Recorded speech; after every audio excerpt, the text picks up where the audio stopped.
ఎర్రగొట్టే కారం రంగు రుచి ఆచి కారం పొడి. రేవంత్ రెడ్డి గారు జిల్లాలు పునర్వ్యవస్థీకరణ చేస్తామని చెప్పి మాట్లాడుతున్నారు. కానీ మనందరికీ తెలుసు జనగణన చేస్తున్నటువంటి కేంద్ర ప్రభుత్వం జిల్లాల పునర్విభజన పైన పాబంది పెట్టింది 2027 వరకు. అయినా సరే రేవంత్ రెడ్డి గారు నేను పునర్విభజన అని మాట్లాడుతున్నారు. అది ఇప్పట్లో కాదు. కానీ జాగృతిగా మేము డిమాండ్ చేస్తూ ఉన్నాం. జిల్లాల పునర్విభజన ఎప్పుడు జరిగినా సికింద్రాబాద్ని ప్రత్యేక జిల్లాగా ఏర్పాటు చేయాలని చెప్పి మేము డిమాండ్ చేస్తూ ఉన్నాం. అట్లానే హుజూరాబాద్లో వరంగల్ దగ్గర ఒక డిమాండ్ ఉంది. పివి నరసింహారావు గారు ఒక్కరు మన తెలంగాణ నుంచి ఎదిగి ప్రధానమంత్రిగా పోయినరు, వారి పేరు పెట్టాలనే డిమాండ్ ఉంది. ఏదో ఒక జిల్లాకు పివి నరసింహారావు గారి పేరు పెట్టాలని కూడా ఈ సందర్భంగా నేను డిమాండ్ చేస్తూ ఉన్నాను. మరి ఇక్కడ ఇంకొక విషయం, బీసీ నాయకులు ముఖ్యంగా బీసీ మేధావులు ఆలోచించాలని నేను కోరుతా ఉన్నాను. మనకు కాంగ్రెస్ ప్రభుత్వం మొన్న జరిగిన కులగణనలో తీరని అన్యాయం చేసింది. బీసీల లెక్క తప్పు చేసి చూపింది, తక్కువగా చేసి చూపింది. మరి ఈ అన్యాయాన్ని సవరించేటటువంటి ఒక సువర్ణ అవకాశం కేంద్ర ప్రభుత్వం చేపడుతున్నటువంటి జనగణన ద్వారా మనందరికి కూడా వచ్చింది. ఈ అవకాశాన్ని మనం ఖచ్చితంగా వాడుకోవాలంటే ఏం చేయాలి? తెలంగాణ జాగృతి ఒక ముందడుగు వేస్తున్నది.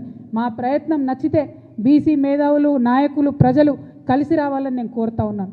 కేంద్ర ప్రభుత్వం రేపు చేపట్టబోయేటటువంటి కులగణనలో ఏదైతే కులాల పట్టిక ఉంటుందో ఒక్కొక్క రాష్ట్రంలో ఒక్కొక్క పేరుతో పిలుస్తారు. ఇంకా ఏంటంటే బీసీల సంఖ్య చాలా ఎక్కువ ఉంటుంది. బీసీల ఒక్క కులంలో ఉదాహరణకు పద్మశాలి కులం ఉంటే అందులో చాలా ఉపకులాలు ఉంటాయి. కుట్ర ఎక్కడ జరుగుతుందంటే పద్మశాలీల సంఖ్య వేరే చూపిస్తారు, పద్మశాలీల ఉపకులాల సంఖ్య వేరే చూపిస్తారు. దానివల్ల బీసీల సంఖ్య, కులాల సంఖ్య తగ్గేటటువంటి ఆస్కారం ఉంటుంది. కాబట్టి ఒక అధ్యయనం చేపడుతుంది తెలంగాణ జాగృతి. త్వరలోనే ఒక రౌండ్ టేబుల్ కాన్ఫరెన్స్ కూడా పెట్టి అందరినీ కూడా మేము పిలుస్తాం. ఒక సమగ్రమైనటువంటి నివేదిక తయారు చేసి కేంద్ర ప్రభుత్వానికి కూడా మేము ఇస్తాం.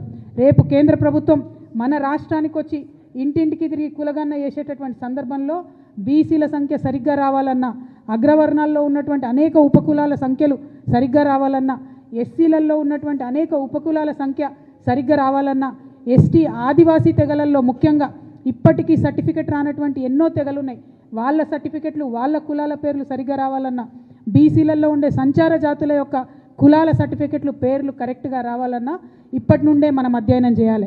వాస్తవానికి ఈ పని రాష్ట్ర ప్రభుత్వం చేయాలి. కానీ నాకు గుంపు మేస్త్రి గారి మీద నమ్మకం లేదు. మొన్ననే బీసీలను మోసం చేసిండు, మొన్ననే మన సంఖ్య తక్కువ చేసి చూపించిండు, మొన్ననే మన సంఖ్య తగ్గించాలని చూసిండు. కాబట్టి ఈ అధ్యయనం ఒక బాధ్యతాయుతమైనటువంటి సంస్థగా జాగృతి చేపడుతున్నది. సమగ్రమైనటువంటి నివేదిక తయారు చేసి కేంద్ర ప్రభుత్వానికి ఇవ్వబోతా ఉన్నాం. అందరూ బీసీ పెద్దల్ని కూడా కలుస్తాం, విద్యావంతుల్ని కలుస్తాం, వారిలో ఉండే మేధావి వర్గాన్ని కలుస్తాం. ఏ కులంలో ఏ ఉపకులాలు ఉన్నాయో ఆ పట్టిక ఏందో తీసుకుంటాం, ఏ పేర్లతో ఉన్నాయో తీసుకుంటాం. దీనికోసం మా వంతుగా ప్రయత్నం చేస్తాం.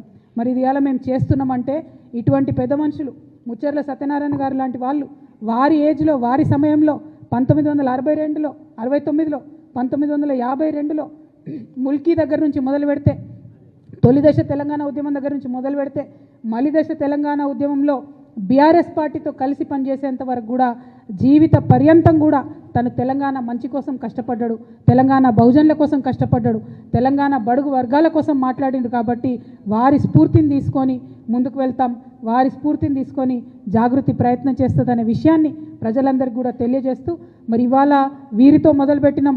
ఇంకా ఎవరైతే మన తెలంగాణ మూమెంట్లో అన్సంగ్ హీరోస్ ఉంటారో వాళ్ళందరి జీవితాలను కూడా, వారి చరిత్రలను కూడా నిక్షిప్తం చేసే ప్రయత్నం చేస్తామని తెలియజేస్తూ మీ అందరి దగ్గర కూడా నేను సెలవు తీసుకుంటా ఉన్నాను. Thank you. జై తెలంగాణ, జై జాగృతి. కొనసాగిస్తాం అమరవీరుల ఆశయాలను, కొనసాగిస్తాం అమరవీరుల ఆశయాలను, కొనసాగిస్తాం ముచ్చర్ల సత్యనారాయణ గారి ఆశయాలను, కొనసాగిస్తాం ప్రొఫెసర్ జయశంకర్ గారి ఆశయాలను. జై తెలంగాణ, జై జాగృతి. ఎర్రగొట్టే కారం రంగు రుచి ఆచి కారం పొడి.